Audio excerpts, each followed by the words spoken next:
Halo anak-anak, Assalamualaikum warahmatullahi wabarakatuh. Pada kesempatan kali ini kita akan belajar tentang perkembangan seni lukis, kemudian juga tujuan pembuatan seni lukis, serta objek-objek yang terdapat pada seni lukis. Oke, sebagaimana yang kalian tahu bahwa seni lukis adalah salah satu cabang dari seni rupa yang tercipta dari hasil imajinasi seniman yang diekspresikan melalui media garis, warna, tekstur, gelap terang, bidang, dan bentuk. Seni lukis juga merupakan bentuk ekspresi manusia yang dituangkan dalam kanvas atau bidang dua dimensi lainnya. Nah, dari sini bisa kita simpulkan bahwa seni lukis adalah sebuah karya seni yang mediumnya adalah bidang dua dimensi, bisa berupa kertas, bisa berupa kanvas, atau bahkan bisa berupa tembok ya. Tapi kalau tembok kita bilangnya bukan seni lukis tapi mural, tapi itu adalah turunan dari seni lukis. Oke, sekarang kita bahas tentang perkembangan seni lukis. Perkembangan seni lukis ini kita bagi menjadi beberapa tahap. Ada tahap purba, ada tahap klasik, ada tahap pertengahan, ada tahap renaissance, modern, dan sebagainya. Seni lukis pada tahap purba atau kita mengenalnya dengan istilah tahap prasejarah. Karya seni lukis pada masa ini mempunyai ciri khas bagaimana berikut.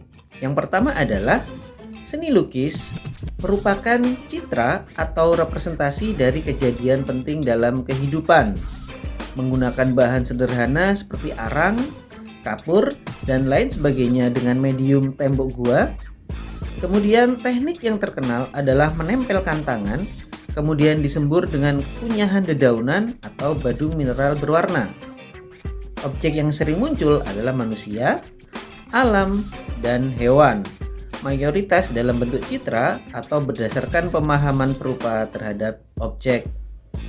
Nah, jadi karya seni lukis pada era prasejarah ini merupakan medium manusia pada saat itu untuk meluapkan representasi apa yang sudah dialaminya. Misalnya yang sering kita jumpai adalah kegiatan berburu. Ketika manusia purba berburu, mereka menceritakan kejadiannya dalam bentuk lukisan di gua. Tekniknya tadi sudah kalian tahu ya, ada bermacam-macam, ada yang menggunakan tangan seperti ini ditempelkan atau dengan menggores-gores secara sederhana. Karena ini masih dalam tahap prasejarah, jadi objeknya masih sangat-sangat sederhana, masih sangat tidak menyerupai aslinya. Jadi hanya berdasarkan pengamatan secara sesaat. Nah, ini adalah contoh lukisan di masa purba. Ada lukisan tangan ya, lukisan tangan yang terkenal yang terdapat di Santa Cruz, Argentina. Kemudian ada juga lukisan dengan tema berburu yang ada di Prancis. Nah, kalau kalian identifikasi dari kedua lukisan tersebut bahwa sebetulnya antara manusia purba zaman prasejarah di Argentina dan di Eropa, padahal di situ ada perbedaan benua, hampir sama tema lukisannya ya, karena mereka berada di dalam timeline yang sama. Nah, beranjak ke era klasik. Era klasik ini adalah era manusia sudah mulai berkembang peradabannya, tetapi di sini masih belum mengenal agama. Ilmu pengetahuan masih sangat terbatas, sehingga seni lukis pada masa ini sebagai media untuk berkomunikasi. Kemudian objek lukisan meniru semirip mungkin objek yang ada di alam. Kemudian yang terakhir adalah seni lukis sebagai kegiatan mistisme, yaitu kegiatan peribadatan sebelum agama berkembang dan propaganda. Jadi seni lukis pada era klasik itu lebih sebagai komunikasi ya, komunikasi dengan apa? Komunikasi dengan alam, komunikasi dengan sesama. Dan karena pada masa ini adalah masa sebelum agama, jadi mereka hanya mengetahui bahwa ada kekuatan besar di alam sana ya.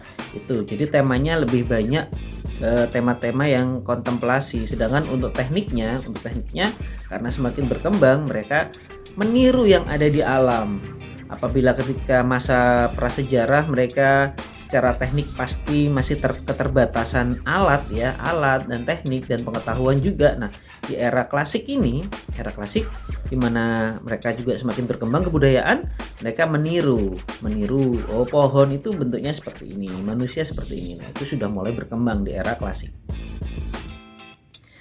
Nah, untuk tahap selanjutnya adalah era pertengahan. Sebuah era di mana manusia sudah mulai mengenal agama, terutama di Eropa dan juga di Timur Tengah. Nah, karena agama ini sudah semakin kuat pengaruhnya, maka antara agama dan juga ilmu pengetahuan ini semakin berseberangan ya. Kalau kalian masih ingat, mungkin ada kasus yang Galileo yang karena dia dan Kopernikus ya tentang alam semesta, karena itu bertentangan dengan agama maka dia dibunuh.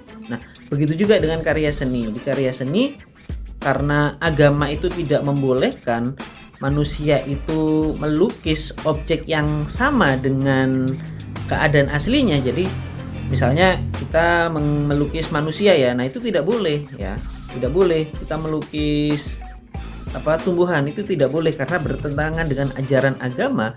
Maka pada abad ini para pelukis itu mulai mengembangkan teknik abstrak ya, teknik abstrak. Jadi objek yang ada itu bersifat simbol, bukan bersifat yang realis ya, bukan bersifat realis. Di sini pada abad pertengahan itu realis sangat-sangat tidak diperbolehkan. Kenapa? Karena pengaruh agama yang sangat kuat. Jadi para perupa berusaha mengakalinya dengan objek-objek yang abstrak dan simbol-simbol tertentu. Setelah abad pertengahan berakhir ya, muncullah era Renaissance atau era kelahiran baru. Maksudnya era kelahiran baru ini adalah di mana era manusia mulai memunculkan logika-logikanya. Manusia mulai terlepas dari ajaran agamanya, mulai melepaskan diri ya, maksudnya melepaskan diri dari ajaran agama. Jadi kalau dulu agama adalah sesuatu semuanya ya, semuanya. Nah, di sini manusia mulai berpikir bahwa memang ada hal yang harus mengikuti agama dan ada hal yang tidak ya, ada hal yang tidak. Jadi di sini ilmu logika mulai berkembang, logika berkembang. Begitu juga dengan seni. Nah, seni di sini juga mulai berkembang apabila pada era pertengahan itu tidak boleh melukis objek sebagaimana aslinya atau yang realis. Nah, di era pertengahan ini tidak. Mereka berusaha menampakkan objek manusia itu semirip mungkin, sedetail mungkin di era pertengahan ini. Di era Renaissance ini. Mereka di era Renaissance itu benar-benar menonjolkan kesempurnaan fisik ya, kesempurnaan fisik. Ciri-ciri utama pada lukisan Renaissance itu adalah penggunaan objek yang telanjang ya, telanjang di sini tuh bukan dalam artian pornografi, bukan, tetapi mereka ingin menonjolkan kesempurnaan teknikal ya, kesempurnaan teknikal, bagaimana komposisinya, bagaimana cahayanya, bagaimana teksturnya. Nah, di sini mereka benar-benar ingin show off atau menampilkan dirinya di masa Renaissance ini. Setelah masa Renaissance berakhir, tiba saatnya di masa modern, sebuah masa yang diawali dengan revolusi industri, di mana manusia sudah mengenal mesin, ya, mesin uap dan lain sebagainya. Di dalam dunia seni, di dalam dunia seni juga terdapat sebuah kontroversi dengan ditemukannya mesin cetak. Jadi apabila dulu ketika masa Renaissance, masa pertengahan, para pelukis bisa membuat satu karya saja kemudian dijual dengan harga yang sangat mahal, di masa modern ini, karya seni lukis itu bisa dibuat dengan sangat masif, dengan sangat massal untuk orang banyak dengan adanya teknologi percetakan. Nah, pada saat ini perupa mulai berpikir agar mereka tetap eksis. Bagaimana? Yaitu dengan cara membuat aliran-aliran yang tidak bisa dijangkau dengan teknologi mesin cetak. Oke, setelah kita mengikuti secara sekilas tentang tahapan perkembangan karya seni lukis, sekarang kita tiba di tujuan pembuatan karya seni lukis. Tujuannya banyak sekali ya. Yang pertama ada tujuan religius, yaitu dengan tujuan untuk mendekatkan diri pada Tuhan Yang Maha Esa di berbagai agama ya. Ini religius. Kemudian ada tujuan simbolis, yaitu menjadikan lukisan menjadi simbol tertentu seperti simbol kekuatan, kepahlawanan, dan sebagainya. Kemudian yang ketiga ada tujuan estetis, yaitu meningkatkan pada segi keindahan dan nilai estetika dalam membuat sebuah karya lukis untuk dijadikan pajangan ataupun dekorasi. Kemudian ada tujuan komersial. Tujuan komersial ini mengutamakan selera pembeli untuk mendapatkan keuntungan komersial.